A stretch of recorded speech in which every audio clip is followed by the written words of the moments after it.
కలుగునుగాక.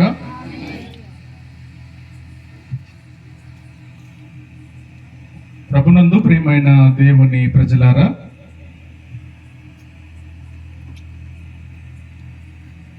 మన ప్రియ ప్రభు రక్షకుడైన యేసుక్రీస్తు పరిశుద్ధ నామములో మొదటిగా నాకంటే గొప్పవారు, నాకంటే పెద్దవారు, నాకంటే పరిశుద్ధులైన మీ అందరితో కలిసి అల్పుడనైన నేను కూడా దేవుని మాటలు పంచుకోవడానికి ప్రభువు నాకు ఇచ్చిన ఈ అవకాశమును బట్టి మొదటిగా దేవునికి నేను కృతజ్ఞతాస్తుతులు తెలియజేస్తా ఉన్నాను.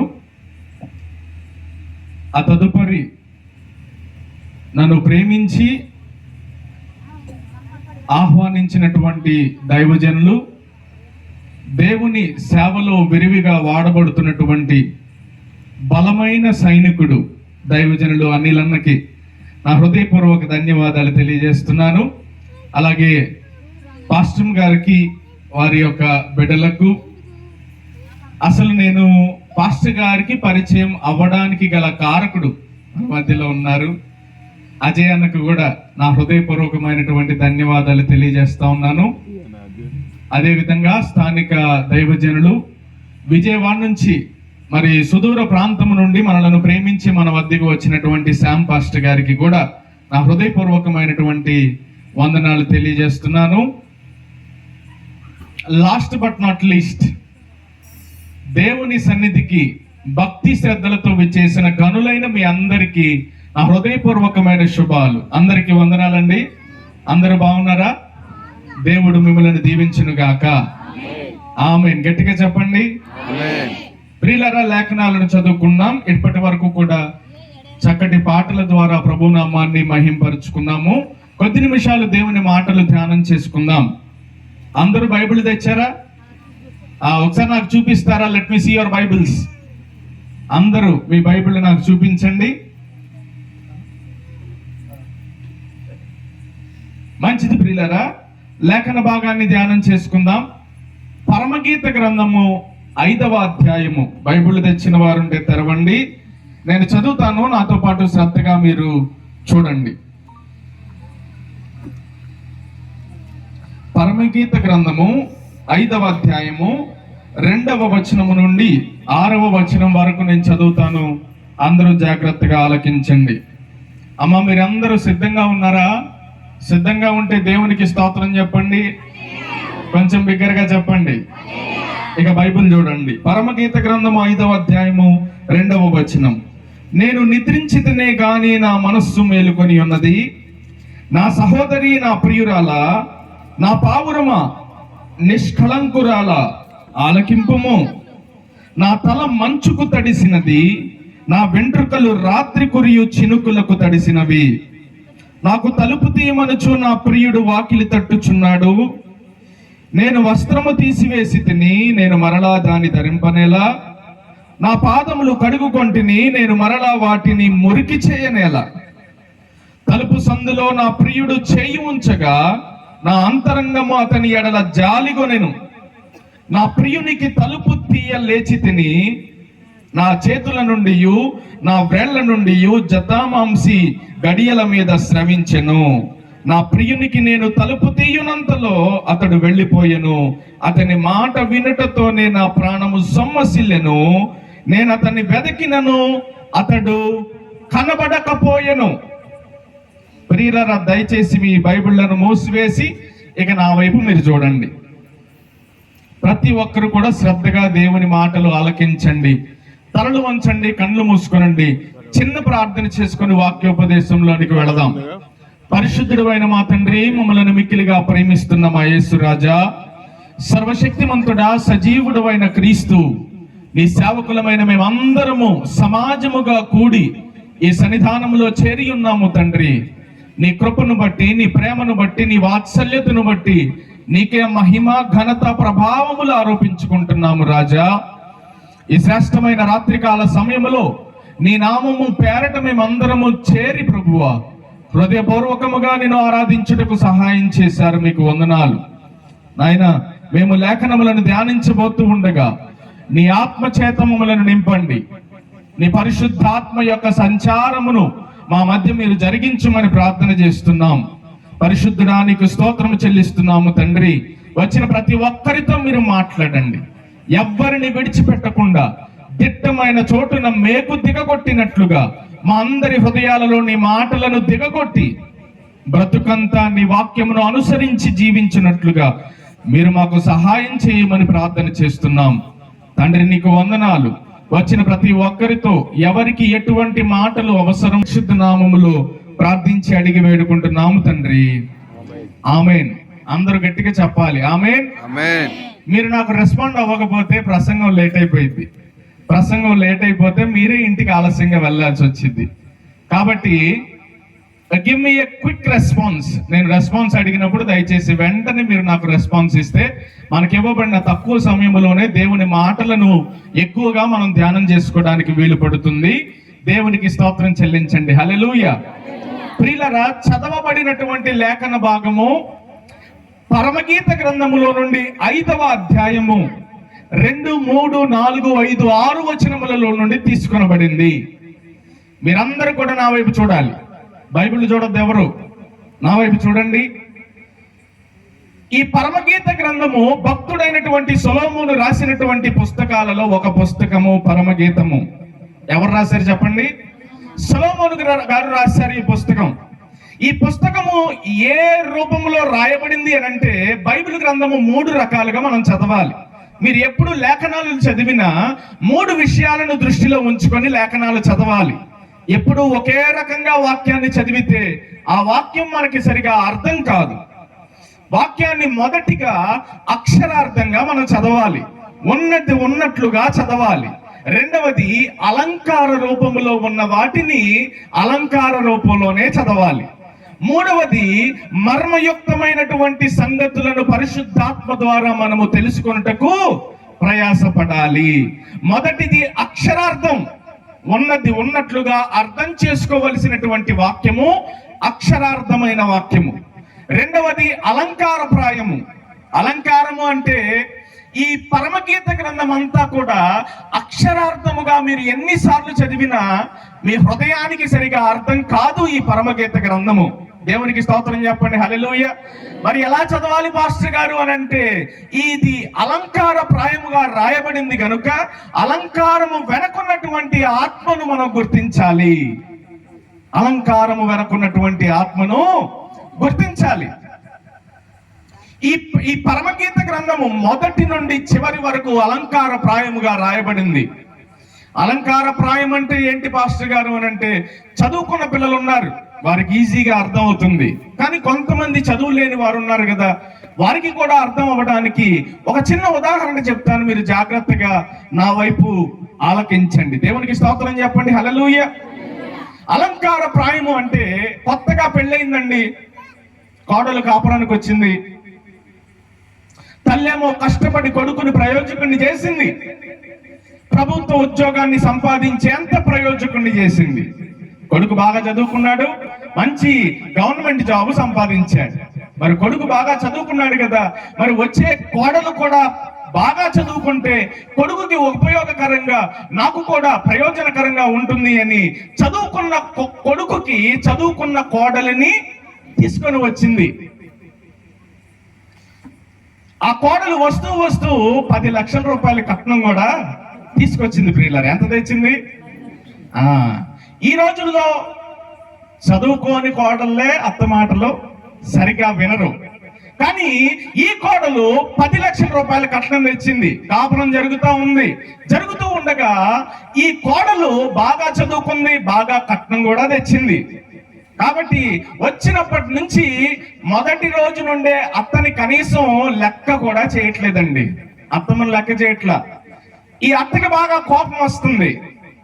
నా కొడుకుని చెట్టంతటి కొడుకుని ప్రయోజకుడిని చేసి ప్రభుత్వ ఉద్యోగం వచ్చేంతగా వాడిని చదివించి కష్టపడి చెమటోడ్చి వాడిని ఎంత ప్రయోజకుడిని చేసి దీని చేతిలో పెడితే ఇది నన్ను కనీసం లెక్క కూడా చెయ్యట్లేదు అని అత్తకి కోపం. సరే అని సమయం చూసి మన పగ తీర్చుకుందామని ఆలోచన చేస్తూ ఉంటే ఈలో పాటుగా కోడి వచ్చిందండి.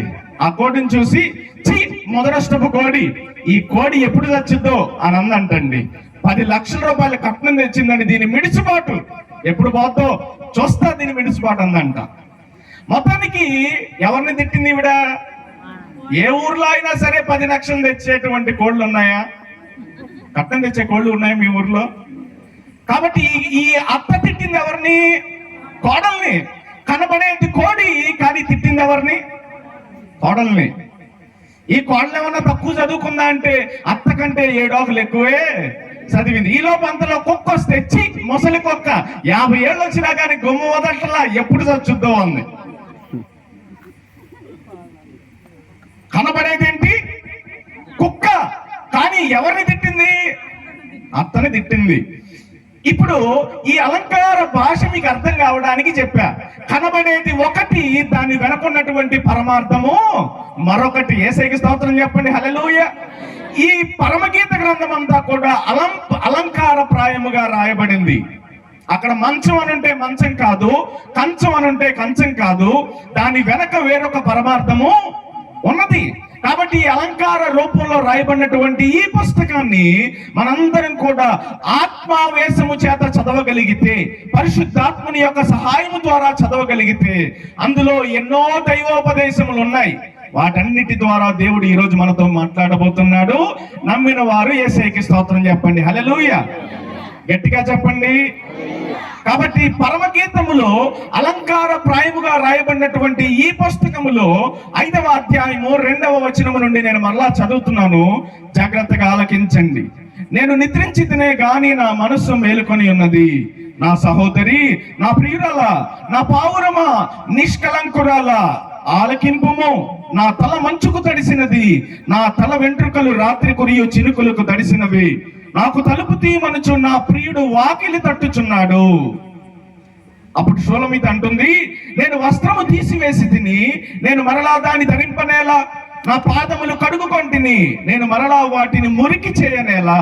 తలుపు సందులో నా ప్రియుడు చేయి ఉంచగా నా అంతరంగము అతని ఎడల జాలిగొనెను.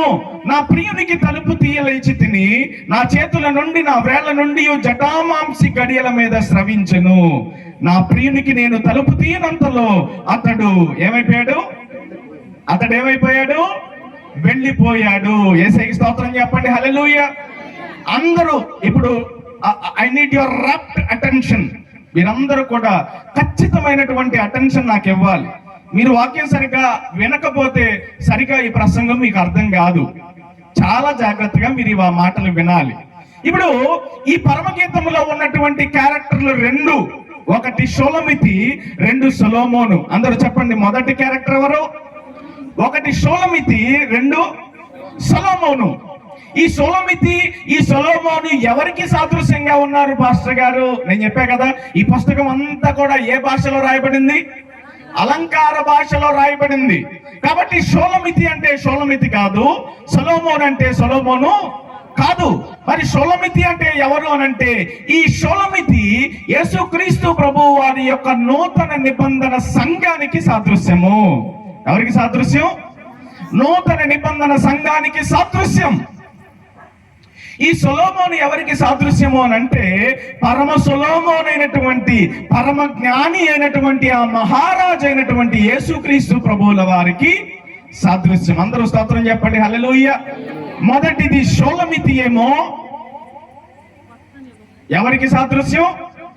సంఘానికి సాదృశ్యం.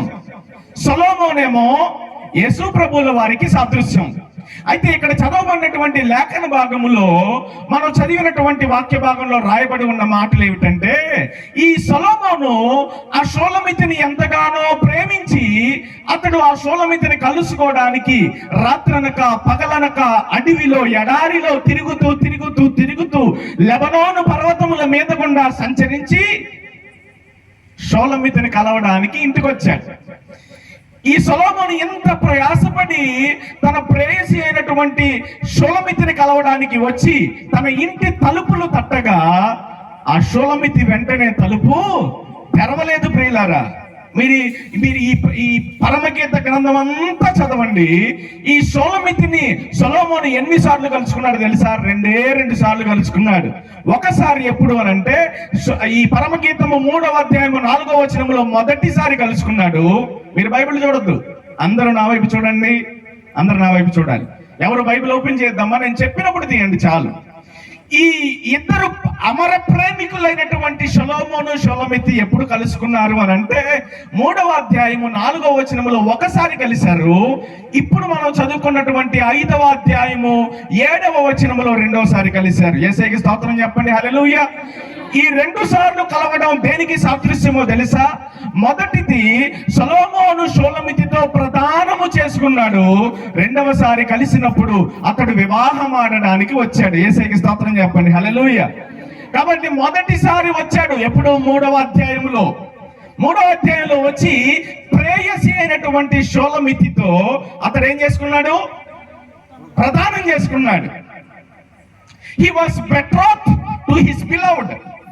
అతడు తన ప్రేయసి అయినటువంటి షొలొమితితో ప్రదానం చేసుకొని ఒక నిబంధన చేసుకొని, మనిద్దరం ఇంతటితో మనకి సగం పెళ్లి అయిపోయినట్లే, ఇక ఇది మొదలుకొని సంవత్సరము తర్వాత పరిపూర్ణముగా నేను వివాహము చేసుకుంటాను, అప్పటి వరకు మనము ప్రదానములో కొనసాగుదామని చెప్పి ఆ షొలొమితితో సొలొమోను ప్రదానం చేసుకున్నాడండి. కొన్ని రోజులు గడిచిపోయిన తర్వాత ఇప్పుడు మరలా ఆ షొలొమితిని సొలొమోను ఏం చేయడానికి వచ్చాడు? ఏం చేయడానికి వచ్చాడు? కుర్చీల్లో కూర్చున్న వాళ్ళు కూడా చెప్పండి, ఏం చేయడానికి వచ్చాడు సొలొమోను? వివాహం ఆడడానికి. ఏం చేయడానికి వచ్చాడమ్మా? పెళ్లి చేసుకోవడానికి వచ్చాడు. అయితే యేసు ప్రభువుల వారు కూడా ఒకసారి మన మధ్యకు వచ్చాడు. ఎప్పుడు వచ్చాడు? 2000 సంవత్సరాల క్రితం యేసయ్య మనందరి కోసం వచ్చాడు. వచ్చారని నమ్ముతున్నారా? నమ్మిన వారు స్తోత్రం చెప్పండి, హల్లెలూయా. ఎందుకు వచ్చాడు పాస్టర్ గారు అనంటే, పవిత్రురాలైన కన్యకగా ఒక్కడే పురుషునికి అనగా ఆ క్రీస్తు యేసునకు నేను మిమ్ములను ప్రదానము చేసి తిని అని అపోస్తలుడైన పౌలు చెప్పినట్లుగా మనందరినీ కూడా ఆయనతో ప్రదానం చేసుకోవడానికి యేసయ్య వచ్చాడు. ఎందుకు వచ్చాడమ్మా? ప్రదానం చేసుకోవడానికి వచ్చాడు. మరలా ఇంకోసారి రాబోతున్నాడు. ఎప్పుడు రాబోతున్నాడు పాస్టర్ గారు అంటే, ప్రకటన గ్రంథము 19వ అధ్యాయం మీరు చదివితే అక్కడ గొర్రె పిల్ల యొక్క వివాహ విందు మీకు కనబడతా ఉంది. ఆ వివాహ విందు ఎవరి కోసం అంటే, ఈ నూతన నిబంధన సంఘముతో యేసుక్రీస్తు ప్రభువుల వారు వివాహం ఆడబోతున్నాడు గనుక దానికోసము నియమింపబడిన విందు, వివాహ విందు. ఆ రోజు క్రీస్తుతో మనందరికీ ఏం జరగబోతా ఉంది? పెళ్లి జరగబోతా ఉంది. అందరూ చెప్పాలి, ఏం జరగబోతా ఉంది? పెళ్లి జరగబోతా ఉంది. అయితే చూడండి ప్రియులారా, మొదటిసారి ఈ సొలొమోను షొలొమితిని కలవడానికి వచ్చినప్పుడు తనతో ప్రదానం ఆడాడు, తన ప్రదానం చేసుకున్నాడు, ఒక రింగు తొడిగాడు, మెడలో దండ వేశాడు, కుటుంబ సమేతముగా అతన్ని ప్రేమిస్తున్నానని ఒప్పుకున్నాడు, ఇష్టపూర్వకంగా ప్రదానము చేసుకున్నాను అని ప్రజలందరి ముందు ప్రమాణము చేసి, మరికొద్ది దినాల్లో నేను నిన్ను వచ్చి కలుసుకుంటాను, అప్పటిలోగా నువ్వు నా కొరకు సిద్ధంగా ఉండు, మనిద్దరము వివాహము చేసుకోబోతున్నాము అని తన ప్రేయసి అయినటువంటి షొలొమితితో చెప్పాడు. చెప్పిన తర్వాత 4వ అధ్యాయం అయిపోయింది. 5వ అధ్యాయం 2వ వచనంలోనికి వచ్చేసరికి ఆ ప్రియుడు షొలొమితి నా కోసం ఎదురు చూస్తా ఉంది అని ఎంతో ప్రయాసపడి, ఎంతో కష్టానికి ఓర్చి, ఎండనక వాననక తాను మంచుకు తడిసినటువంటి ఆ తల నెరిసినటువంటి ఆ వస్త్రాలతో ఆ భయంకరమైనటువంటి పరిస్థితుల్లో కష్టపడుతూ వచ్చాడు. కానీ కష్టపడుతూ వచ్చేసరికి ఈ షొలొమితి, ఎదురు చూడవలసినటువంటి ఈ షొలొమితి అతని కోసం ఎదురు చూడట్లేదండి. అతడు తలుపు తట్టగా షొలొమితి తలుపు తెరవలేదు. యేసయ్యకి స్తోత్రం చెప్పండి, హల్లెలూయా. అతడు తట్టాడు తట్టాడు తట్టాడు తట్టాడు కానీ ఈ షొలొమితి చెప్పినటువంటి సమాధానం ఏంటో తెలుసా? అయ్యో, నేను నా వస్త్రమును తీసివేశానే, దాని మరలా నేను ధరింపనేలా? నా పాదములు నేను కడుక్కున్నాను కదా, మరలా వాటిని మురికి చేయనేలా? ఈరోజు క్రీస్తుతో కూడా నిబంధనలోనికి వచ్చినటువంటి మీరందరూ కూడా, క్రీస్తుతో కూడా ప్రదానము చేయబడినటువంటి మీరందరూ కూడా ప్రభువు మీతో మాట్లాడుతున్నాడు. దయచేసి నా మాటలు ఆలకించండి. నా ప్రియుడా, నా ప్రియురాలా, నేను నీతో నిబంధన చేసుకున్నాను, మనిద్దరికి వివాహం అవ్వడానికి సిద్ధంగా ఉంది, ప్రదానం ఆల్రెడీ అయిపోయింది, నేను నీ కొరకు ఎదురు చూస్తా ఉన్నాను, ప్రయాసతో నీ కొరకు ఎదురు చూస్తా ఉన్నాను.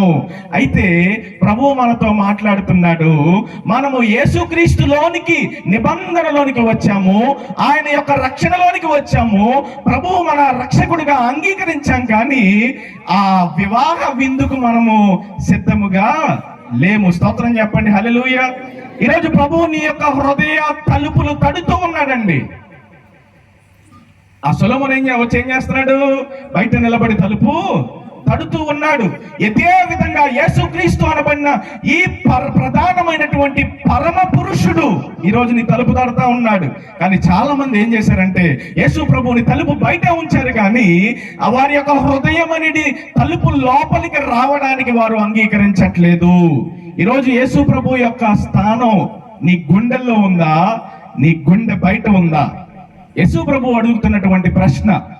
నా ప్రియమైన దేవుని ప్రజలారా, ఆ రోజు సొలొమోను ప్రయాసపడి తన కుమార్తె తన యొక్క ప్రేయసి అయినటువంటి షూలమితి దగ్గరికి వచ్చి, నా ప్రేయసి, నేను నిన్ను వివాహం ఆడడానికి సిద్ధంగా ఉన్నాను, తలుపు తీస్తావా అంటే ఆవిడ అంటుంది, నా చేతుల నిండా అత్తరు గారుతా ఉంది, నేను వస్త్రమును తీసివేశాను, నేను సౌకర్యంగా ఉన్నాను, సంతోషంగా ఉన్నాను, నా సంతోషాన్ని నా సౌకర్యాన్ని చెడగొట్టడానికి వచ్చిన వీడెవడు అని అంటుంది. చాలా మంది రక్షణ పొందారు, ప్రభు దగ్గరికి వచ్చారు, దేవుని మందిరానికి వస్తూ ఉన్నారు, కానీ యేసు ప్రభువుని మీ గుండెలు బయటే పెట్టారు, కానీ మీ హృదయంలోనికి ఆయన మీరు ఇంకా ఆహ్వానించలేదు. అసలు ఈ షూలమితి ఎంత సౌకర్యంగా ఉండడానికి గల కారణం ఎవరో తెలుసా? ఎవరు చెప్పండి? సొలొమోనే కారణం. నువ్వు ఈరోజు ఇంత సౌకర్యంగా వాక్యం వినడానికి గల కారణం యేసు ప్రభువే. స్తోత్రం చెప్పండి, హల్లెలూయా. కానీ for some reason, one or the other, నాకైతే తెలియదు, కానీ ఫర్ సమ్ రీజన్ చాలా మంది ఏం చేశారంటే, you have restricted Jesus Christ at the doorstep of your heart. మీ హృదయంలోనికి ప్రభువుని స్వీకరించకుండా, ప్రకటన గ్రంథంలో ఉంది కదా, ఆయన హృదయం అనేది తలుపు యొద్ద నిలబడి తడతా ఉన్నాడంటండి. తడతా ఉన్నాడు. ఎవడైనాను ఆయన స్వరము విని తలుపు తెరచిన ఎడలా వారిద్దరు కలిసి భోజనం. కానీ ఈరోజు చాలా మంది యేసు ప్రభు యొక్క స్వరాన్ని వింటూ ఉన్నారు, కానీ ఆయనకి మీ హృదయంలో చోటు లేదు. దేవుడు మీతో మాట్లాడుతున్నాడు. ప్రియులారా, వినండి, జాగ్రత్తగా వినండి. ఈరోజు నీకు ఆరోగ్యం ఇచ్చింది ఆయనే, ఆనందాన్ని ఇచ్చింది ఆయనే, నలుదిశలా నెమ్మదిని కలుగు చేసింది ఆయనే. ఈరోజు నువ్వు ఇంత సౌకర్యంగా ఉన్నావు అంటే, ఏ రోగము, ఏ రొప్పు, ఏ అప్పు లేకుండా ఎంత ఆనందంగా, ఎంత సంతోషంగా దేవుని సన్నిధిలో ఉన్నావు అంటే కారణం ఒక్కడే, ఆ ఒక్కడే రక్షకుడైన యేసయ్య. కానీ ఆయన్నే నిర్లక్ష్య పెట్టేటువంటి స్వభావములో నీవు ఉంటే దేవుడు ఈరోజు నీతో మాట్లాడుతున్నాడు. నా ప్రియురాలా, నా సంగమా, నేను నీ కోసం ప్రాణం పెట్టాను, నేను నీ కోసం బలి అయిపోయాను, నీ కోసం నేను శిలువ యాగం చేశాను, నీ హృదయంలో నాకుందా చోటు అని ప్రభువు మిమ్మల్ని అడుగుతున్నాడండి. భక్తుడు ఒక మంచి పాట రాశాడు. ఏందా పాట? హృదయం అన్నెడు తలుపు నొద్ద యేసు నాదుండు, నిలచి సదయుగ్రగుచు తట్టుచుండు సకల విధములను. ఎన్ని రకాలుగా తట్టు ఉన్నా సరే చాలా మంది, ప్రభువా నీకు నా గుండెల్లో చోటు లేదు, రక్షణ అంటావా, స్వీకరిస్తా, నా జీవితంలోనికి వస్తావా, ఆహ్వానిస్తాను, మందిరానికి రమ్మంటావా, వస్తాను, వాక్యం చదవమంటావా, చదువుతాను, రోజుకు ఒక 10 నిమిషాలు ప్రార్థన చేయమంటావా, చేస్తాను, ప్రతి ఆదివారం 10 రూపాయలు కానుకేయమంటావా, వేస్తాను, కానీ everything you have a place in my life, but in my heart you never have a place. ప్రతిదానికి చోటు ఉంది, కానీ నా హృదయంలో మాత్రం నీకు చోటు లేదు ప్రభువా. ఏం చేసావు నీ హృదయాన్ని అని అంటే, చాలా మంది తమ హృదయాలను చెత్త చెదారంతో నింపి వేసుకున్నారు. యేసయ్యకి స్తోత్రం చెప్పండి, హల్లెలూయా. ఎంతో నింపుకున్నారు? చెత్తతో నింపుకున్నారండి. ఈ షూలమితి ఒకప్పుడు ఇల్లు లేదు, ఒకప్పుడు కట్టుకోవడానికి బట్టలు లేవు, ఒకప్పుడు అనాయింట్ చేసుకోవడానికి ఆయిల్ లేదండి, తలంటుకోవడానికి నూనె కూడా లేదు. భయంకరమైన దయనీయమైన పరిస్థితిలో ఉన్న ఈ షూలమితిని సొలొమోను కనుగొని ఆవిడికి అందాన్ని కలుగునట్లుగా నూతనమైన వస్త్రాలు ఇచ్చాడు, తలంటుకోవడానికి పవిత్రమైనటువంటి నూనెనిచ్చాడు, తల దాచుకోవడానికి ఒక అందమైనటువంటి ఇంద్రభవనాన్ని కట్టించాడండి. ఎంత సౌకర్యవంతమైన ప్లేస్ లో తాను ప్రేమించినటువంటి తన ప్రేయసిని ఉండాలి అని ఎంతో ప్రయాసపడినటువంటి సొలొమోను ఇప్పుడు ఆ ఇంటిలోకి కూడా రాకుండా చేసింది సొలొమోతి. స్తోత్రం చెప్పండి, హల్లెలూయా. ఈరోజు ఇక్కడ కూర్చున్న వాళ్ళ చాలా మంది ప్రియులరా, దేవుడు మీ హృదయంలో చోటు, ఆయన బయట ఉండి ఒక పరాయి వాడిలాగా, ఒక పరాయి వ్యక్తిలాగా, ఎవరో తెలియనటువంటి ఒక పరపురుషుడిలాగా నీ హృదయాన్ని తడుతూ ఉన్నాడు. నీకు వినబడుతుంది ఆ స్వరం? నీ హృదయంలో లేనిపోని వాటికి చోటుంది, అపవిత్రమైన వాటికి చోటుంది, పనికి మాలిన వాటికి చోటుంది, కానీ అన్నిటికీ you have a place for everything. Rest Jesus. యేసు తప్ప అన్నిటికీ కొంతమందికి చోటు ఉంటుంది అండి. స్తోత్రం చెప్పండి, హల్లెలూయా. ఈ సొలొమోతి తన ఆశీర్వాదానికి కారకుడైనటువంటి ఆ పరమ పురుషుడు సొలొమోన్నే మర్చిపోయింది. ఈరోజు నీకెంత ఆశీర్వాదాన్ని ఇచ్చాడు యేసయ్య, నీకెంత ఆరోగ్యాన్ని ఇచ్చాడు యేసయ్య, నేను ఎంత సౌకర్యవంతమైన పరిస్థితిలో ఉంచాడు. నీకు ఒక రోగం లేదు, రొప్పు లేదు, అప్పు లేదు, తిప్పలు ఏమీ లేవు. You have nothing. ఏమీ లేదు నీకు.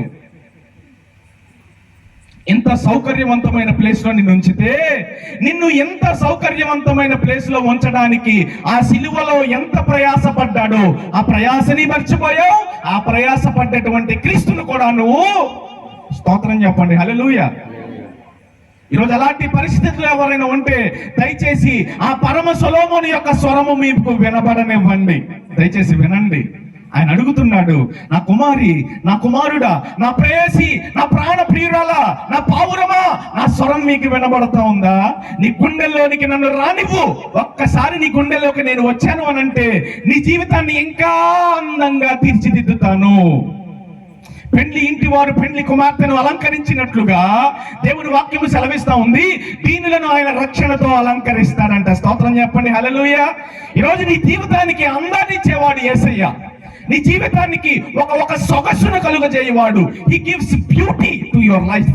ఆయన నీ జీవితానికి అందాన్ని ఇస్తాడండి. మురికి బట్టలతో ఉన్న నిన్ను, పాపపు మడుగులో పడి ఉన్న నిన్ను ఆయన ప్రేమించి ఆయన యొద్దకు పిలుచుకొని he gave you a beautiful life. సొగసైనటువంటి జీవితాన్ని, అందమైనటువంటి బ్రతుకునిచ్చాడు కదా. నీ గుండెల్లో ఆయనకి చోటుందా? ఇదే ఆయన అడుగుతున్న ప్రశ్న. చాలా తక్కువ సమయమే మనకుంది, తక్కువ సమయంలోనే ముగిస్తా. అయితే యేసయ్య అడుగుతున్నటువంటి ప్రశ్నకు ధైర్యంగా నిలబడి, ప్రభువా, నా గుండెల్లో మొదటి స్థానం నీకే అని నువ్వు చెప్పగలవా? చెప్పగలిగితే నువ్వు ధన్యుడవే, ధన్యురాలవే. స్తోత్రం చెప్పండి, హల్లెలూయా. ఒకవేళ కనుక నీ పూర్ణ హృదయంతో నిలబడి యేసయ్యా, నా గుండెల్లో మొదటి స్థానం నీకే అని చెప్పలేకపోతే నువ్వు చేస్తున్న భక్తి అసలు భక్తే కాదండి. స్తోత్రం చెప్పండి, హల్లెలూయా. She forgot the sure foundation. ఆవిడ తన ఆశీర్వాద కారకుడైనటువంటి సొలొమోనునే మరచిపోయింది. ఈరోజు నీ ఆశీర్వాద కారకుడైనటువంటి, నీకు కిరీటమైనటువంటి, నీకు అందాన్ని కలుగజేయనటువంటి ఆ పరమ పురుషుడైనటువంటి యేసయ్యను మర్చిపోయావా? ప్రభు నిన్ను అడుగుతున్నాడు. చాలా మంది మర్చిపోయారండి, చాలా మంది మర్చిపోయారు. అందుకే యేసు ప్రభు వారు ఇర్మియా గ్రంథం 2వ అధ్యాయం 32వ వచనంలో ఏమంటారు తెలుసా? కన్యక తన ఆభరణములను మరచునా, పెండ్లి కుమార్తె తన వడ్డాణమును మరచునా? అయ్యో, ఈ నా జనులు, these my people have forgotten me days without number. నా ప్రజలు లెక్కలేనన్ని రోజులు నన్ను మర్చిపోయారు. ఎన్ని రోజులు? అందరు చెప్పాలి. ఎన్ని రోజులు? నాకు వినబడట్లేదు సరిగ్గా. లెక్కలేని, డేస్ వితౌట్ నంబర్, లెక్కలేనన్ని రోజులు నా ప్రజలు మర్చిపోయారు. వయసుకు వచ్చిన ఆడపిల్ల ఇంట్లో ఉంటే తల్లిదండ్రులకు వచ్చే ఆలోచన ఏంటి తెలుసా? ఈ పిల్లకి వయసు వచ్చిందండి, మంచి ఆభరణాలు కొనిద్దాం. ఫర్ ఎగ్జాంపుల్ అనుకుందాం, ఆ పిల్లకి మంచి పట్టీలు లేదా చెవి పోగులు కొనిపించారు అనుకోండి. అప్పటిదాకా స్కూల్లో ఈ పిల్ల పద్దాకల పెన్సిళ్ళు, పెన్నులు, ఎరైజర్లు, పుస్తకాలు ఉన్నాయా లేదని ఎదుర్కొంటది. కానీ అప్పుడు సడన్ గా తన చేతులు పుస్తకాల మీద నుండి చెవుల మీదకి వెళతాయి, పుస్తకాల మీద నుండి కాళ్ళ మీదకి వెళ్తాయి. పద్దాక తడుగుకుంటా ఉంటది. ఏది? ఆభరణం ఉందా, పోయిందా? పెళ్లి కుమార్తెను చూడండి, ఆ పెళ్ళప్పుడు పిచ్చిదో ఎచ్చిదో పెడతారు. ఏంటది? నడుంకి చుట్టూ చుడతారు కదా.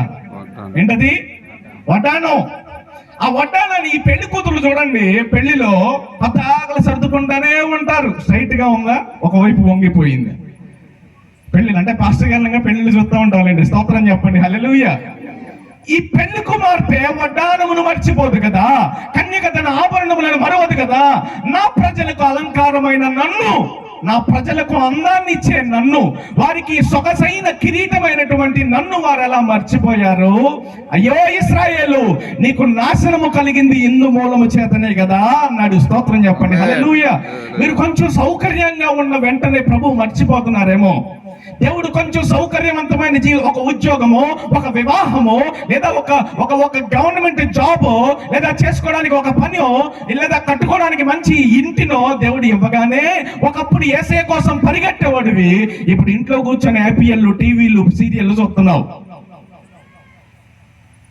ఒకప్పుడు చర్చి పెట్టక ముందే పరిగెట్టుకుంటూ వచ్చి పాస్టర్ గారి తలుపు తీయకముందే చర్చి ఊర్చేదానివి, చర్చి కుర్చీలు తుడిచేవాడివి, కిటికీలు తుడిచేవాడివి, పాస్టర్ గారికి చేదోడు వాదోడుగా ఉండి పరిచర్య అంటే ముందడుగులో ఉండేవాడు. కానీ ఇప్పుడు ప్రభువుని మర్చిపోయావు. కారణం ఏంటి? ఆయన నీకు ఇచ్చినటువంటి సౌకర్యాలను బట్టియే కదా. యేసు ప్రభు ఏం చేశాడు తెలుసా? అబ్రహామునికి ఇస్సాకునిచ్చిన తర్వాత యేసు ప్రభువుతో గడపవలసిన సమయం అబ్రహాము ఇస్సాకుతో గడుపుతునేసరికి యెహోవా రోషము కలిగిన వాడు గనుక ఆయనకి ఇవ్వవలసిన సమయము అబ్రహాము ఇవ్వలేదు గనుక, నేను నీకు ఇచ్చిన కుమారుడిని నాకు మరలా ఇచ్చేసేయి అని చెప్పేసి అన్నాడు. స్తోత్రం చెప్పండి, హల్లెలూయా. ఈరోజు నీకున్న సౌకర్యాలను బట్టి, నీకున్నటువంటి ఆ కంఫర్ట్స్ ను బట్టి దేవుణ్ణి మర్చిపోతున్నామేమో. సమ్డే, ఒక రోజు he calls you back all the comforts that he has given you. నీకు ఇచ్చిన ప్రతి సౌకర్యం ఆయన వెనక్కి పిలుచుకుంటాడు. స్తోత్రం చెప్పండి, హల్లెలూయా. ఇస్సాకును పిలిచినట్లుగా అబ్రహాము దగ్గర నుండి నీకు ఇచ్చిన ప్రతి సౌకర్యాన్ని ఆయన వెనక్కి తీసుకుంటాడు. నీ పునాదిని మర్చిపోవద్దు ప్రియులారా. నీ ఆశీర్వాదానికి పునాది ఎవరో చెప్పండి? యేసయ్య. నీ దీవెనకు పునాది ఎవరు? నీ యొక్క అభివృద్ధికి పునాది ఎవరో? నీ ఇంటికి పునాది చెప్పండి బిగ్గరగా. యేసయ్యకు స్తోత్రం కలుగును గాక, హల్లెలూయా. ఈరోజు ప్రభువు నిన్ను ప్రదానం చేసుకున్నాడు. రేపొద్దున రెండవ రాకడలో వివాహం చేసుకోవడానికి సిద్ధంగా ఉన్నాడు. అయితే ఆ పరమ పురుషుడు నీ వద్దకు వచ్చి నీ తలుపులు తడుతూ ఉన్నాడు. నీ హృదయం అనే తలుపులు తడుతూ ఉన్నాడు. ఒకవేళ నీ గుండెల్లో యేసు ప్రభువు ఉంటే నువ్వు ధన్యుడవే, ధన్యురాలవే. ఒకవేళ క్రీస్తుని గనక నువ్వు మర్చిపోతే, యేసయ్యను గనక నువ్వు మర్చిపోతే, నీ ఆశీర్వాద కారకుడైనటువంటి ప్రభువుని, నీ దీవెనకు కారకుడైనటువంటి యేసయ్యను నువ్వు మర్చిపోతే, ఒక రోజు రాబోతా ఉంది, నువ్వు కలిగిన ప్రతి సౌకర్యం నిన్ను విడిచిపెట్టి వెళ్ళిపోయే రోజు ఖచ్చితంగా ఒకటి వస్తుంది. స్తోత్రం చెప్పండి, హల్లెలూయా. గట్టిగా చెప్పండి. కాబట్టి ప్రియులారా, నీ పునాది ఎప్పుడు కూడా నువ్వు మర్చిపోవద్దు. నీ పునాది ఎవరు? యేసు ప్రభు పునాదుల గురించి మాట్లాడుతూ ఒక ఉపమానం చెప్పాడండి. ఒక వ్యక్తి అంట అందంగా ఇంటిని కట్టుకున్నాడు. ఇసుక మీద తన పునాదిని వేసాడండి. ఇసుక మీద పునాదిని వేసి అందంగా కట్టాడు బిల్డింగ్. కానీ వాన కురిసింది, వరద వచ్చింది, గాలి విసిరి ఆ ఇంటి మీద కొట్టగా దాని పునాది ఇసుకలో వేయబడిన కారణము చేత అది వెంటనే కూలబడిపోయింది. దాని పాటు గొప్పదని అతడు చెప్పాను. స్తోత్రం చెప్పండి, హల్లెలూయా. ఇటుపక్క మరొక వ్యక్తి ఉన్నాడు. ఇతడు కూడా ఒక ఇంటిని నిర్మించాడు. ఆ ఇంటి ఎక్కడ నిర్మించాడంటే ఒక బలమైనటువంటి బండ మీద నిర్మించాడు. గాలి వీసింది, వరద వచ్చింది, భయంకరమైన తుఫాను ఆ ఇంటి మీద కొట్టగా ఏమైంది? ఏమీ కాలేదు. స్తోత్రం చెప్పండి, హల్లెలూయా. రెండు బిల్డింగ్సే, రెండు చూడడానికి ఒకేలాగా ఉన్నాయి, రెండు చూడడానికి అందంగా ఉన్నాయి, రెండు చూడడానికి బలంగా ఉన్నాయి. కానీ the only difference between these two buildings is the foundation that has been laid. ఈ రెండింటికి ఉన్నటువంటి తేడా ఒకటేమో ఇసుక మీద కట్టబడింది, ఇంకొకటేమో ఎక్కడ కట్టబడింది? రాయి మీద కట్టబడింది. స్తోత్రం చెప్పండి, హల్లెలూయా. ఈ రాయి మీద కట్టబడినటువంటి ఈ బిల్డింగ్ ఎన్ని కష్టాలు వచ్చినా, ఎన్ని తుఫానులు వచ్చినా, ఎన్ని శ్రమలు వచ్చినా, ఎన్ని ఇబ్బందులు వచ్చినా, ఎన్ని అప్పుల బాధలు ఎదురైనా, ఎన్ని అవమానములు వచ్చినా, ఎన్ని నిందలు దారిలో ఎదురైనా ఈ ఇంటికి ఏమీ కాదు. స్తోత్రం చెప్పండి, హల్లెలూయా. కారణం ఏంటో తెలుసా? It has been built upon a shore foundation. ఏంటా పునాది?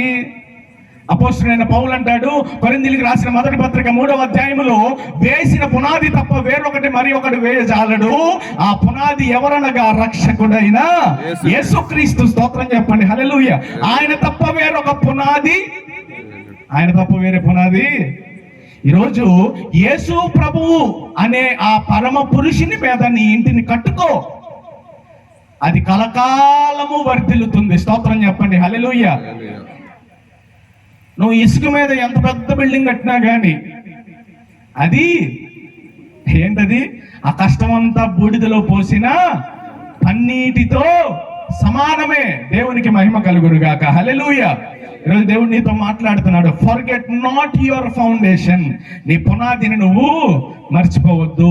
ఒకప్పుడు దేవునికి దగ్గరగా ఉండి, ఒకప్పుడు ప్రార్థనలో ఎదుగుతూ, ఒకప్పుడు వాక్యములో ఎదుగుతూ, ఒకప్పుడు నలుగురికి సువార్త ప్రకటించాలనే భారము గుండెల్లో కలిగి, ఒకప్పుడు దేవుని పరిచర్యలో విస్తారంగా కష్టపడుతూ, కాలక్రమేణా మనలోనికి ఎవరి ఆత్మ వచ్చిందో తెలుసా?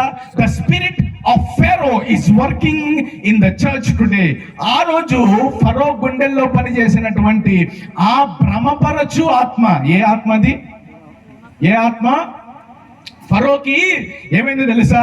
దేవుడు 10 తెగుళ్ళు పుట్టించాడు. ఎన్ని తెగుళ్ళు? 10 తెగుళ్ళు. ఈ తెగుళ్ళు వచ్చినప్పుడల్లా ఫరో యొక్క బుద్ధి ఏమిటో తెలుసా?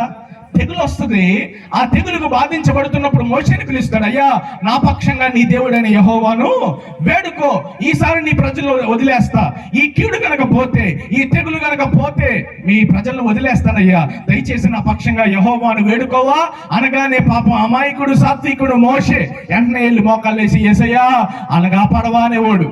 వెంటనే దేవుడు ఆ తెగుల్ని ఆపేస్తాడు. కానీ ఈ ఫరో గుండె ఇంకా కఠినము చేయబడుతూనే ఉంది. 10 సార్లు చేశాడు. ఎన్నిసార్లు చేశాడు? మనం కూడా అంతే కొన్నిసార్లు. ఆ రోజు ఫరో గుండెల్లో పనిచేసిన ఆ భ్రమపరిచే ఆత్మ ఈ రోజు మనలో కూడా పనిచేస్తా ఉంది. కష్టం వచ్చినప్పుడేమో అయ్యా నేను వదిలేస్తాను, నీ ప్రజలు వదిలేస్తాను అన్నాడు. కష్టం పోయిన వెంటనే తన హృదయాన్ని కఠినపరుచుకున్నాడు. ఈ రోజు నువ్వు సౌకర్యంగా ఉన్నంత సేపు దేవుని దగ్గరికి రావు. కొంచెం కష్టం వస్తే, కొంచెం ఇబ్బంది వస్తే, కొంచెం శ్రమలు వస్తే, కొంచెం బాధలు వస్తే అయ్యా యేసయ్యా అని ఆయన సన్నిధిలో కన్నీళ్లు విడుస్తావు. ఎప్పుడైతే నీ సమస్యను తీసివేస్తాడో అప్పుడే నీ అసలు సమస్య స్టార్ట్ అయింది. ఆ దురాత్మ, భ్రమపరచు ఆత్మ మీ గుండెలోనికి వచ్చి సమస్యలు ఉన్నప్పుడు దేవుని దగ్గరికి తీసుకొని వచ్చి సౌకర్యంగా ఉన్నప్పుడు దేవునికి దూరం చేసేస్తుంది. లేరా ఇలాంటి వాళ్ళు? స్తోత్రం చెప్పండి, హల్లెలూయా. ఒక అమ్మాయి చర్చికి వస్తా ఉందండి, ఏడుస్తుంది, బాగా ఏడుస్తుంది. ఏంటమ్మా ఏడుస్తున్నావు అంటే, పాస్టర్ గారు నాకు పిల్లలు పెళ్ళయి 5 సంవత్సరాలు అవుతున్నా కానీ పిల్లలు పుట్టలేదు పాస్టర్ గారు అని చెప్పేసి అన్నా. సరేనమ్మా ప్రార్థన చేద్దాం, దేవుడు గొప్ప కార్యం చేస్తాడు. ప్రార్థన చేశారు, సంవత్సరానికల్లా పిల్లలు పుట్టారు. స్తోత్రం చెప్పండి, హల్లెలూయా. ఆ పిల్ల చర్చికి రావడం మానేసింది. ఒక రోజు పాస్టర్ గారి ఇంటికి వెళ్ళి అడిగాడు, అమ్మా పిల్లలు పుట్టక ముందేమో రోజు చర్చికి వచ్చావు, ఆదివారాలు మాత్రమే కాదు వీక్ డేస్ లో కూడా వచ్చావు, కష్టపడి పని చేసావు చర్చిలో, ఇప్పుడు పిల్లాడు పుట్టేసరికి చర్చి రావట్లేదు ఏంటంటే, ఆ పిల్లోడిని చూసుకోవడమే సరిపోతుంది గారు, ఇంకా చర్చికి ఏమి వచ్చేది అంత. స్తోత్రం చెప్పండి, హల్లెలూయా. అంటే ఒక మాటలో చెప్పాలంటే దేవుడు చేసిన తప్పు ఏంటి తెలుసా? పిల్లోడిని ఇచ్చి తప్పు చేశాడు ఆయన. స్తోత్రం చెప్పండి, హల్లెలూయా. ఆ మాట మీ గురించి ప్రభువు అనుకోకూడదు. అలాంటి పరిస్థితిలోనికి మీరు రాకూడదు. అయ్యో ఈ ప్రజలకు సౌకర్యాన్ని ఇచ్చి తప్పు చేశానే, ఈ ప్రజలను ఆశీర్వదించి తప్పు చేశానే, ఈ ప్రజలకు ఇళ్లను కట్టి తప్పు చేశానే. ఇశ్రాయేలు ప్రజల గురించి దేవుడు అదే అన్నాడు. ఏమన్నాడు తెలుసా? వీరికి నాటని తోటలు, కట్టని ఇండ్లు, త్రవ్వని బావులు ఇచ్చి నేను తప్పు చేశాను. స్తోత్రం చెప్పండి, హల్లెలూయా. ఈరోజు మనల్ని చూసి దేవుడు అదే మాట అంటే అది మనకు కీడే కానీ ఎట్టి పరిస్థితుల్లో మేలు కాదండి. ఆ పునాదిని గట్టిగా పట్టుకోండి, దేవుడు మిమ్మల్ని దీవించి ఆశీర్వదిస్తాడు. స్తోత్రం చెప్పండి, హల్లెలూయా.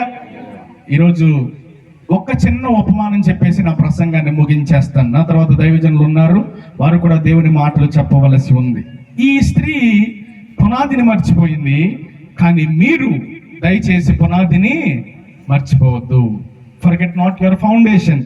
యేసు ప్రభువు అనబడిన ఆ బలమైన పునాది ఎప్పుడు మీ జీవితంలో మీరు మర్చిపోవద్దు. ఎందుకంటే మనకు అందాన్ని కలుగు చేసేవాడు ఆయన, మన జీవితాలను తీర్చిదిద్దువాడు ఆయన, మనకు సౌందర్యమును ఇచ్చేటువంటి మహానుభావుడు ఆయన. నీ బిడ్డల బ్రతుకులను బాగు చేసి, నీ బిడ్డలకు ఉజ్వలమైన భవిష్యత్తును అనుగ్రహించి, నీ భార్య భర్తల బంధాన్ని బలపరచి, దేవుని సన్నిధిలో నాటబడిన వారై ఆయన సన్నిధిలో మీరు వర్ధిల్లేటట్లుగా చేసేది ఆయనే. కాబట్టి ఎప్పుడు కూడా యేసు ప్రభువుని మీరు పొరపాటును కూడా మర్చిపోవద్దు. స్తోత్రం చెప్పండి, హల్లెలూయా. గట్టిగా చెప్పండి. ఈ పునాది వల్ల కలిగేటువంటి మేలులు చూసి లండన్ పట్టణంలో ఒక దైవ సేవకుడు అండి, ఈ పాస్టర్ గారి గురించి చెప్పి నా ప్రసంగాన్ని ముగించేస్తాను, జాగ్రత్తగా వినండి. లండన్ బ్రిటిష్ అనబడిన ఒక మహాపట్టణం, ఒక మహానగరం. ఆ మహానగరంలో ఒక చిన్న పల్లెటూరు నాటింగం. ఈ నాటింగం అనేటువంటి ఒక చిన్న పల్లెటూరులో తల్లిదండ్రులకు పుట్టినటువంటి 5 సంతానములో రెండవ వ్యక్తి, ఈ రెండవ వ్యక్తి గురించి చెప్తున్నాను వినండి. ఈ రెండవ కుమారుడు చిన్న వయసులోనే పేదరికాన్ని అనుభవించాడండి. చిన్న వయసులోనే పేదరికాన్ని చవి చూశాడు. చిన్న వయసులోనే పేదరికం ఎంత భయంకరమైనదో చూశాడు. తన వీధుల్లో ఉన్నటువంటి ప్రజలు పేదరికం వల్ల జోదానికి, మద్యపానానికి, వ్యభిచారానికి బానిసలైపోయి వారి యొక్క జీవితాలను పాడు చేసుకోవడం ఇతడు కళ్ళారా చూశాడు. చూసినటువంటి ఈ దైవ సేవకుడు కొన్ని రోజులు గడుస్తూ ఉండగా 15వ సంవత్సరమున దేవుని సన్నిధిలో ఎలాంటి మందిరంలో కూర్చొని దేవుని వాక్యం వింటామంటే దేవుని యొక్క స్వరము అతన్ని తాకింది. స్తోత్రం చెప్పండి, హల్లెలూయా. దేవుని స్వరము అతన్ని తాకగా ఆ స్వరానికి లోబడినటువంటి ఈ వ్యక్తి వెంటనే రక్షణ పొంది దేవుని సన్నిధిలో తన హృదయాన్ని దేవునికి సమర్పించేశాడు. స్తోత్రం చెప్పండి, హల్లెలూయా. ఈ దైవ సేవకుడు కొన్ని రోజులు గడిచిన తర్వాత దేవుని యొక్క ప్రేరేపణను బట్టి 17వ సంవత్సరం నుండే సువార్తను ప్రకటించడం ప్రారంభించాడు. 21 సంవత్సరములో 21వ ఏట మెథడిస్ట్ చర్చిలో ఒక పాస్టర్ గారిగా సెటిల్ అయిపోయాడండి. అయితే చర్చిలో సువార్త చేయడం సువార్తే కాదు, చర్చిలో వాక్యం చెప్పడం గొప్ప విషయం కాదు. చర్చిలోనే పరిమితం అయిపోతే బయట నశించిపోతున్న ఆత్మలు ఎన్నో ఉన్నాయి, వారి దగ్గరికి వెళ్ళాలి, నాకు పర్మిషన్ ఇవ్వండి అని పెద్ద అధికారులు అడిగితే వారు పర్మిషన్ ఇవ్వలేదు. ఇతడు ఏం చేశాడు తెలుసా? ఈ పాస్టర్ గారు ఏం చేశాడంటే, మీతో నాకు సంబంధం లేదు, నశించిపోతున్న ఆత్మలే నాకు ముఖ్యం అని చెప్పి సంస్థతో ఉన్నటువంటి సంబంధాలు తెగతించుకొని బయటికి వచ్చి తన సొంత సువార్తను చేయడం ప్రారంభించాడు పేదవారి మధ్యలో. స్తోత్రం చెప్పండి, హల్లెలూయా.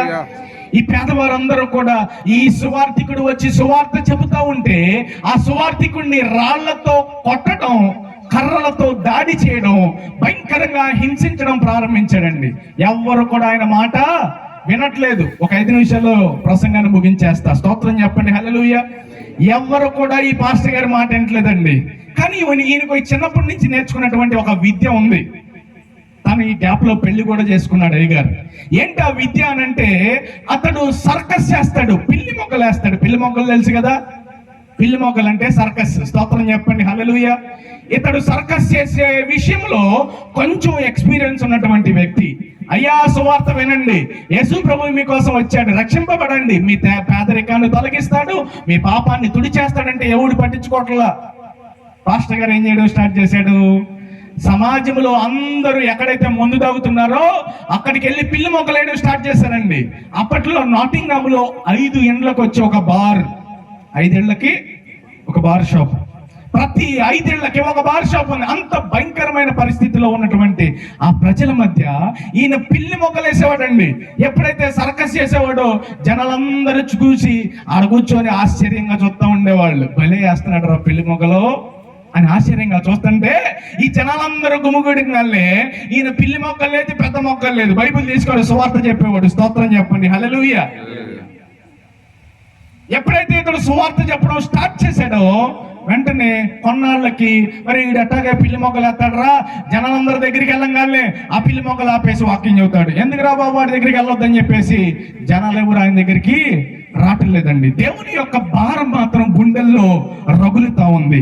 ఆత్మల పట్ల ఘోష, ఆత్మల పట్ల భారం గుండెల్లో రగులుతా ఉంది. వారి జీవితాలు మార్చాలని, వారి బ్రతుకులు బాగుపడాలని, వారి పేదరికం తొలగిపోవాలని, ఆ వ్యభిచార సంబంధమైన పాపము, ఆ జోదము, ఆ మద్యపానము వారి నుండి తొలగిపోయి వారు వెలుగులోనికి రావాలి అనేటువంటి ఒక పరమ దృక్పథముతో అతడు రగిలించబడుతూ పిల్లి మొక్కలేసిన లాభం లేదని ఒకరోజు దేవుని సన్నిధిలో కూర్చొని మొరపెట్టి ఏడ్చి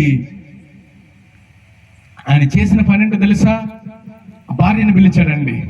ఆ భార్య దగ్గరికి రాగానే భార్యతో అన్నాడు, అమ్మాయి వీళ్ళు పిల్లి మొక్కలేసినా కానీ వాక్యం ఇంట్లో లాభం లేదు, ఏం చేద్దాం అనుకుంటున్నామంటే మీరు చెప్పండి, మీరేం చెప్తే అదే చేద్దామని. కానీ పాస్టర్ గారు ఏమన్నాడు తెలుసా?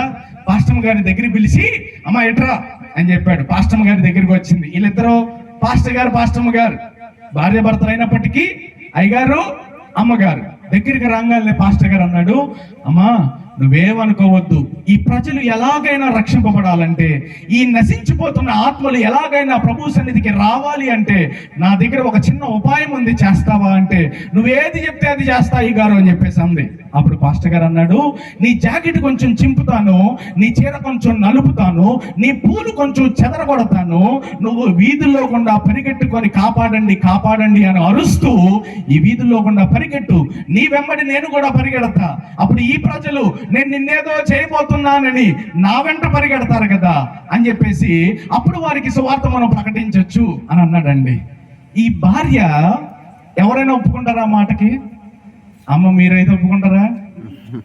అమ్మో చెప్పండి, చెప్పాలి. తల్లులు ఒప్పుకుంటారా? అమ్మో మనం ఎందుకు ఒప్పుకుంటాం? మనం పతివ్రత. స్తోత్రం చెప్పండి, హల్లెలూయా, గట్టిగా చెప్పండి. అసలు నిజమైన పతివ్రత ఎవరంటే ఆ పాస్టమ్మ గారే. పతివ్రత అనే పదానికి అర్థం తెలుసా మీకు? పతి అనగా భర్త, వ్రతము అంటే పూజ.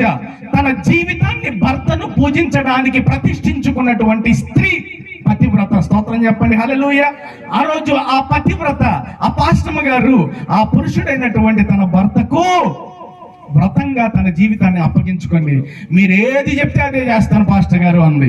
ఇక జాకెట్ కొంచెం చించి చీర నలిపేసి పూలు చెదరగొట్టి వీధుల్లో పరిగెట్టు అనగానే ఈవిడ అసలు అంత దయనీయమైన పరిస్థితిలో అండి మనం ఎంత రోషం కలవడం తెలుసా? మనకి ఎంత రోషం అంటే భార్య గిలగిల మీద కొంచెం 1 ఇంచు పైన కనపడితే ఏంది చీర పైకి కట్టావని అంటావు. స్తోత్రం చెప్పండి, హల్లెలూయా. లోపలికి వెళ్ళి ఇంచు కిందకి కడతావా, లేదంటే నన్ను ఒక్కడే పోయిరమ్మంటావు ఫంక్షన్కి. రోషం, the jealousy of a man. ఎవరి దగ్గర నీ రోషం? ఈయన ఎవరి దగ్గర రోషం చూపించాడో తెలుసా? ఆయన రోషం ఏమిటంటే నేను బ్రతికుండగా ఒక్క ఆత్మ కూడా నశించిపోకూడదు, అది ఈయన రోషం. నేను కల్లారా చూస్తూ ఉండగా ఒక్క వ్యక్తి కూడా పేదరికంలో చావకూడదు, ఒక్క కన్యక కూడా తన జీవితాన్ని వ్యభిచారం చేత పట్టబడి పాపిష్టి జీవితానికి లోను కాకూడదు, అది ఈయన రోషం. ఆ పతివ్రత భర్తకు సరెండర్ అయిపోయిందండి. ఆ పాస్టర్ గారు అన్నాడు, నడు పద పరిగెట్ట అనగానే జాకెట్ చించుకొని చీర నలుపుకొని పూలు చెదరగొట్టుకొని ఆ వీధిలో ఎలాంటి చిన్న చిన్న వీధులండి, స్లమ్ ఏరియా, అలా వీధుల్లో పరిగెడతా ఉంటే ఈవిడ వెంట ఈ పాస్టర్ గారు పరిగెడుతున్నాడు. ప్రజలందరికీ పిచ్చి పట్టింది, అర్థం కాల. ఒరే ఈ పాస్టర్ గారిని ఏదో చేసేస్తున్నాడు రా పదండి అని చెప్పేసి వీళ్ళందరూ కలిసి వాళ్ళు ఎమ్మడబడితే వీళ్ళందరూ ఊర్లో ఉన్న వీధులన్నీ తిరుక్కుంటా జనాలందరినీ సొట్టేసి చివరికి చర్చిలో దూరి జనాలందరూ రాగానే అటువైపు తలుపు దగ్గర పాస్టమ్మ గారు, ఇటువైపు తలుపు దగ్గర పాస్టర్ గారు ఉండి జనాలందరినీ లోపల లాక్ చేసి వారిద్దరూ కూడా బైబిల్ తీసుకొని యేసు ప్రభు రక్షకుడు, ఆయనను నమ్ముకోండి అయ్యా మీ జీవితాలు బాగు చేస్తాడు అని చెప్పారు. స్తోత్రం చెప్పండి, హల్లెలూయా. ఈ పాస్టర్ గారు ఎవరో కాదు, ఈ అయ్యగారు ఎవరో కాదు, ఎవరో తెలుసా? ఈ రక్షణ సైన్యం అనే మహా సైన్యాన్ని సృష్టించినటువంటి ఆ మహానుభావుడు విలియం బూత్ గారు. స్తోత్రం చెప్పండి, హల్లెలూయా. రక్షణ సైన్యం సంఘాన్ని స్థాపించినటువంటి సేవకుడు అండి. ఆయన పేరు విలియం బూత్. ఆ పతివ్రత పేరు క్యాథరిన్ బూత్. మీకు తెలిసే ఉంటుంది ఎంత గొప్పగా పరిచర్య చేశారు. ఆ పునాది అనబడిన క్రీస్తుని పరిచర్యం చేయడానికి, ఆ క్రీస్తుని ప్రజలకు పరిచయం చేయడానికి ఆయన లేకపోవడం వల్లనే మీకు పేదరికం, ఆయన లేకపోవడం వల్లనే మీకు వ్యభిచారము, ఆయన లేకపోవడం వల్లనే మీరు ఈ జోదములో పడి చేస్తూ ఉన్నారు. ప్రజలారా, యేసు ప్రభు అనబడిన పునాదిని తెలుసుకోండి. ఆయన మీ బ్రతుకులను బాగు చేస్తాడు అని ఆ పునాదిని పరిచయం చేయడానికి ఎంత ప్రయాసపడ్డారో చూసారా.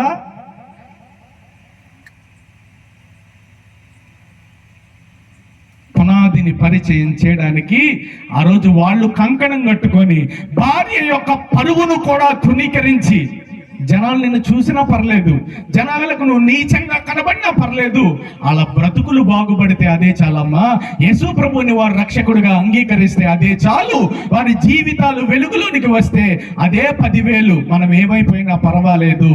ఇది నిజమైనటువంటి భక్తి. స్తోత్రం చెప్పండి, హల్లెలూయా. ఈరోజు ఎంత చక్కగా ఎంతమంది కమాండర్లు, ఎంతమంది సోల్జర్స్ మన మధ్యలో ఎంత ఘనంగా పరిచర్య చేస్తున్నారంటే, కమాండర్లు సోల్జర్స్ అంటే మన సేవకులు. ఇలాంటి సేవకులు మన మధ్యలో, ఇలాంటి సంఘం ఎంత ఘనమైన సంఘం అండి సాల్వేషన్ ఆర్మీ. అసలు ఆ పేరు వింటేనే నాకు ముచ్చట. స్తోత్రం చెప్పండి, హల్లెలూయా. మనందరం దేవుని యుద్ధములో, దేవుని యొక్క సైన్యములో మనందరం కూడా ఒక్కొక్కరు ఒక్కొక్క సోల్జర్, ఒక్కొక్కరు ఒక్కొక్క సైనికుడు. ఆ రోజు ఆ సైనికుడు చేసినటువంటి ఆ త్యాగం ఈరోజు ఇండియాలో, భారతదేశంలో ఉన్నటువంటి మారుమూల గ్రామమైనటువంటి ఈ ప్రాంతంలో, ఈ నల్లూరు పాలెంలో ఈ అందమైనటువంటి మందిరం ఉండడానికి కారణం. స్తోత్రం చెప్పండి, హల్లెలూయా. మీరు రక్షింపబడ్డానికి కూడా ఒక వంతు కారకుడు ఆయనే. స్తోత్రం చెప్పండి, గట్టిగా చెప్పండి. నా గొంతు సగం పోయింది, మీ గొంతు వినపడతలా. స్తోత్రం చెప్పండి, హల్లెలూయా. ప్రియులారా, జాగ్రత్తగా వినండి. ఆ పునాదిని పరిచయం చేయడానికి ఆయన తన జీవితం, ఒక కొవ్వొత్తి మనకు వెలుగునివ్వడానికి ఎలాగైతే చివరి వరకు కరిగిపోయి నశించిపోతా ఉందో, ఆ రోజు ఆ దైవజనుడు పరువుకు ఓర్చి, కష్టానికి ఓర్చి, సిగ్గుకు ఓర్చి, అన్నిటినీ ప్రక్కన పెట్టి తన రోషాన్ని ఒకడై ఉన్నటువంటి క్రీస్తుకు అప్పగించి తన ముఖమును చెక్కుముకు రాతివలే స్థిరపరుచుకొని అన్నిటిని ప్రక్కగా నెట్టేసి ప్రభువుని ముందు పెట్టుకొని ప్రయాణం చేశాడు. ఈ రోజు ప్రపంచమంతా ఎన్ని వేల మంది మీలాంటి సైనికులు తయారయ్యారంటే ఆ రోజు ఆ పరమ పురుషుడు చేసినటువంటి త్యాగం. స్తోత్రం చెప్పండి, హల్లెలూయా. మొట్టమొదటి general, he is the general of the army. ఎవరో? William Booth. ఆ పునాది అయినటువంటి పరమ పురుషుణ్ణి పరిచయం చేయడానికి ఎంత త్యాగం చేశాడు ఆయన. ఒకవేళ మనం ఆ పునాదిని మర్చిపోతే ఆయన చేసిన త్యాగానికి విలువ ఉందా? లేదండి. ఆ రోజు ఆ విలియం బూత్ గారు చేసిన పరిచర్య ఎంత గొప్పదో తెలుసా? ఆ 5 ఏళ్లకు ఒక బార్ షాప్ ఉండేది, కానీ ఈ మహానుభావుడు ఏం చేశాడు తెలుసా? ప్రతి బార్ షాప్ ని ఒక చర్చిగా మార్చేశాడు. స్తోత్రం చెప్పండి, హల్లెలూయా. Every bar shop was transformed into the church of Christ Jesus. ప్రతి బార్ షాప్ తాగుబోతులను మార్చాడు, తిరుగుబోతులను మార్చాడు, వ్యభిచారులను మార్చాడు, జోదగాళ్లను మార్చాడు.